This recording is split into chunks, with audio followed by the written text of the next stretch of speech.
You heard, right? About the trouble with police at La Placita Park? Oh, so you haven't heard? Well, let me tell you. Things are rotten.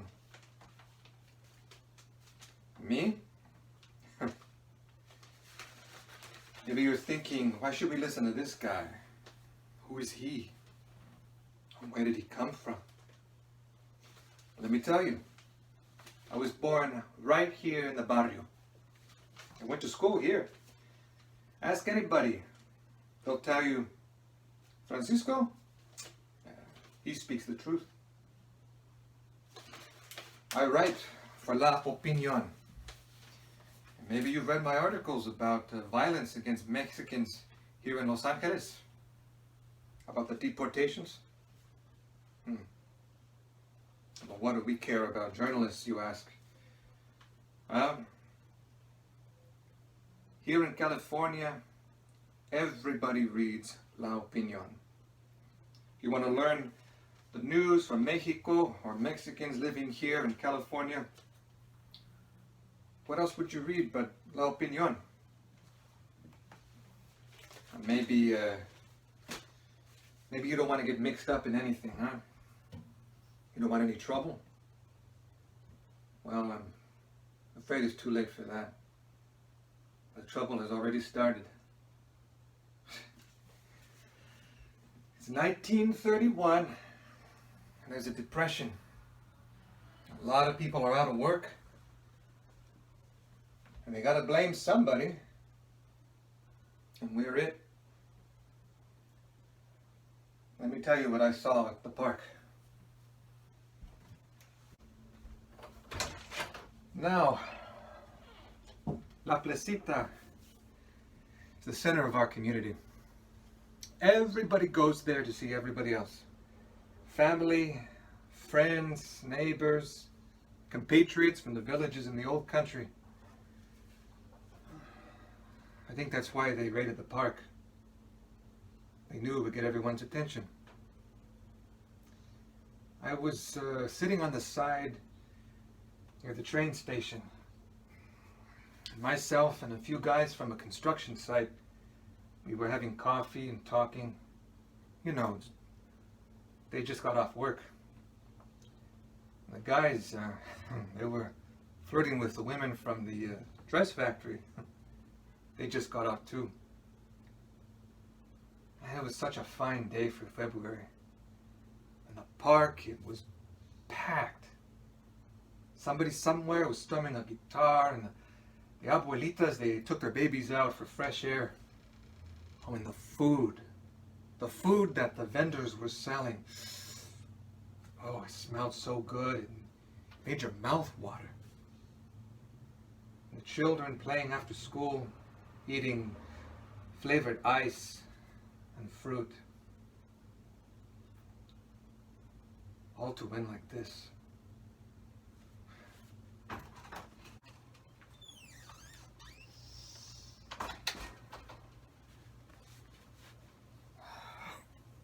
It all happened so suddenly, without warning.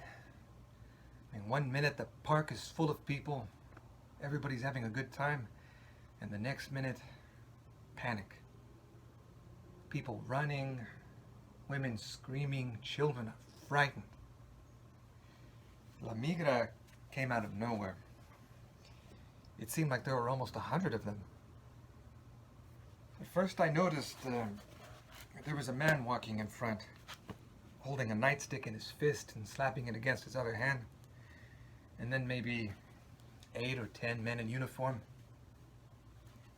walking right behind. They entered the park slowly, followed by rows and rows of others. Federal officials, county sheriff, city police. I mean, to me, it all seemed like it was in a movie. Like they were all moving in slow motion. They crossed the park and came closer. Everyone ran. But when I looked around, I noticed that there were pairs of men blocking all the exits. There was no way anyone could get out without being stopped. And all this right in front of Our Lady, Queen of Angels Church. Santo Cristo. Don't they have any respect? How could something like this happen, you're asking? Well, this is not the first raid, but it's the most public one. The Bureau of Immigration is sending a message. Mexicans, go back to Mexico. You're no longer wanted here.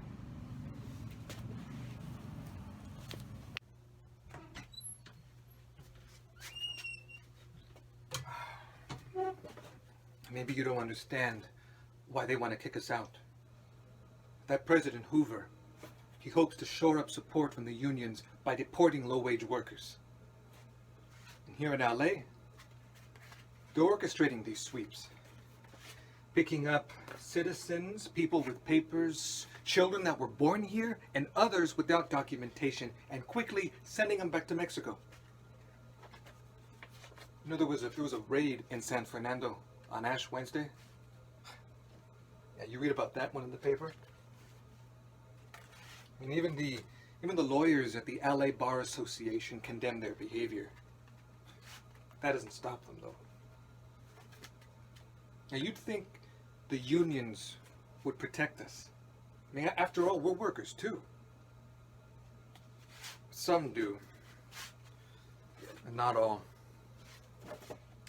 The American Federation of Labor wants Hoover to deport foreigners, saying it will create jobs for the real Americans. As if I'm not a real American. I've been here 35 years, a citizen.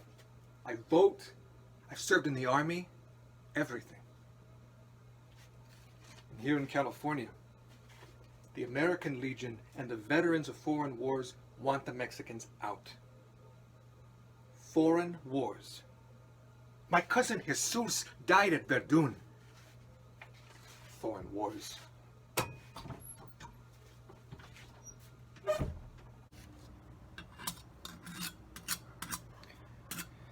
And some Anglos don't think we're as good as them.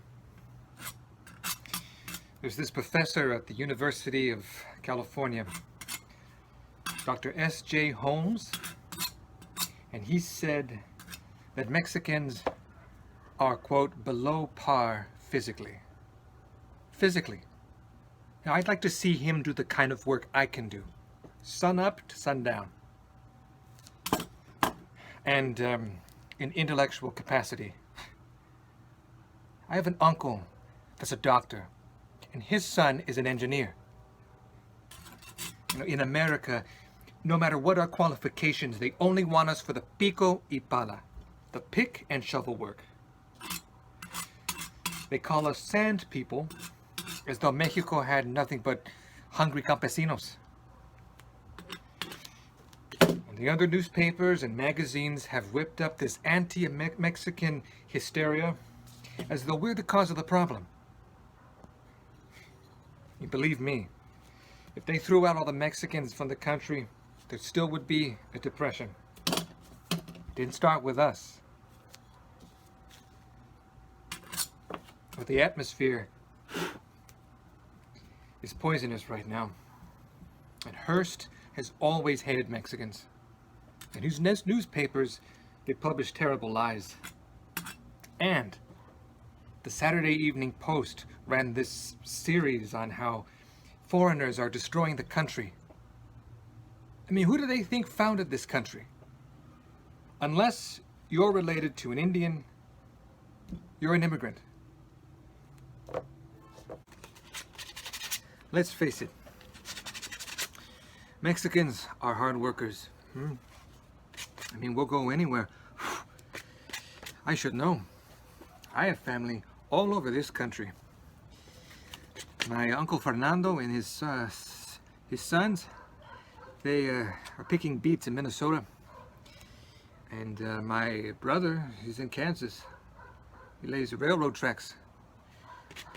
My Aunt Dolores and her 6 brothers work in a meat packing plant in Chicago. I have two cousins, my father's side. They're mining coal in Oklahoma. Oh, and I got another cousin, works the assembly line. Makes cars in Detroit. I mean, we're everywhere. You don't believe me? The consulate says more than 25,000 Mexicans work in Chicago alone. And that's not to mention Detroit, Gary, Omaha, and Pittsburgh. I wrote an article last week, interviewed somebody from the YWCA in St. Paul, Minnesota. She asked me, how in the world do Mexicans get all the way up here? So I told her that if you got work, we'll come and do it. That's all we want, is work. Enough to feed our family and maybe a little dignity.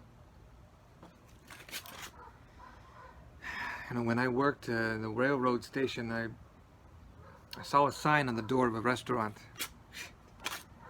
That no dogs, negros, or Mexicans. The movie theaters, they had us sit upstairs in the balcony, away from the Anglos. Even our kids in school. When the bus carried the white children to class, our Mexican boys and girls had to walk. Well, my daughter told me that the Anglos on the bus would hang out of the window and jeer at the little kids as they walked up the hills.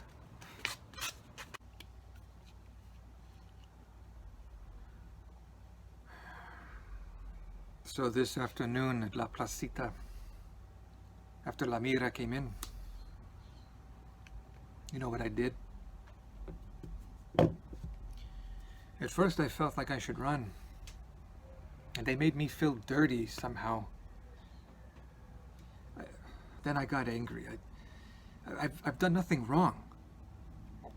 The cops, they treated us as though we were guilty of something, just for living here. They pushed and shoved, no respect. They arrested anybody who didn't have any papers. Even those that were here legally. They just took them away. Over 400 people. Someone said they had a train waiting for them to take them deep into Mexico, away from the borders, so they couldn't easily return. And one guy, he started complaining, asking the cops what right they had to arrest these people. He had papers too. I saw the cop. He took them, stuffed them into his pocket, and refused to return them. They took the poor guy away. I know him too. He has a family. 2 kids, 1 on the way. What happens to them? And the Mexican consul? Last week, I interviewed one of the embassy staff, and he said that the Bureau of Immigration deports Mexicans so quickly that by the time the consulate hears their case, it's too late. So much for law and order. Unless you're Anglo and wealthy. And the poor Anglos, they have it rough too, though not as rough as we do. This depression,